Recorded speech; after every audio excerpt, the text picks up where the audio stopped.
The stories in Florida, when somebody's black selling their house, the appraisers will come in and literally give them a value $100,000 to $300,000 less because they're black. You know that's actually happened, right? You'll take one story and say that. Oh my God! On how many occasions has that happened? Are you serious? Do you think a message like okay? Why don't you go ahead and Google? Why don't you go ahead and Google? How many times has that happened? No, I believe it's happened, but how many times has that happened? The New York Times literally just did a story talking about the systemic racism that exists. Oh, I watched it. It was really good. I just want to hit on something that was key, that stood out to me, and that is the fact that black homeowners historically underappraised versus their white counterparts. And what does that mean? That means you can have a black family who lives next to a white family. When the white family goes to sell their house and get it appraised at something like 350 in the same identical neighborhood right next to each other. And when the black family goes to sell their house, most likely it's going to be around 300,000. The appraisal company told them their home's value.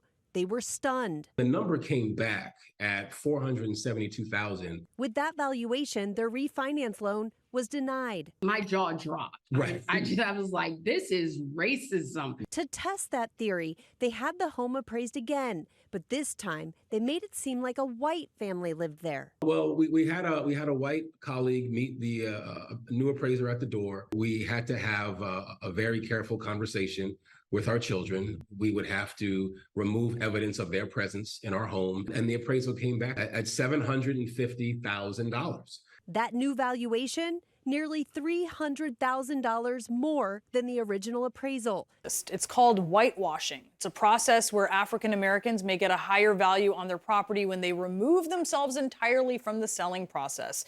CNN's Joe Johns with more on what happened to one couple in San Francisco.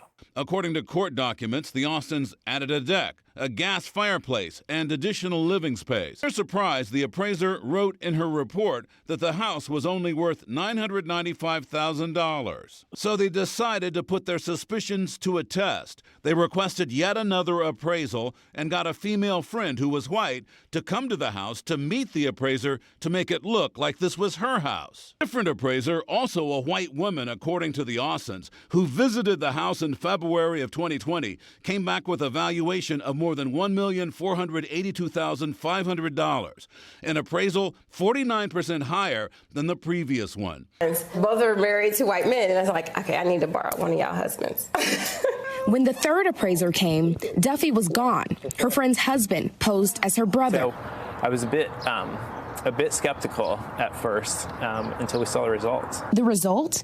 Duffy's home was appraised for $259,000, more than double that of her previous two appraisals. The Federal Housing Finance Agency released 47 million appraisal reports for the first time. And it goes back from 2013 to 2021. And what it shows is that this is a widespread practice amongst the homeowner appraisal to give higher values to white families versus families of color, whether that be African American family, Hispanic families, and so on and so forth.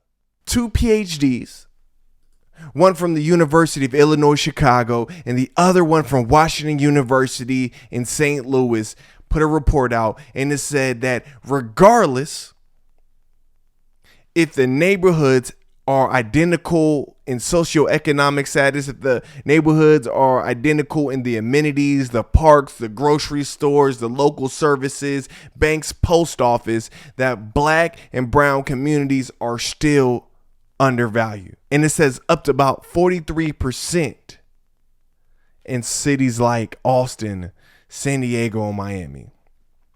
So we see this is evident. This is happening to black homeowners all across this nation. And when you deprive people from the equity in their house, you are stopping them from living and prospering in the American dream. We know that people pass down their wealth through their homes from generation to generation. That money allows people to go to colleges. That money allows people to invest in businesses. That money allows people to give to their children once they pass on. And we are witnessing a complicit practice amongst appraisers to deny that right to black families.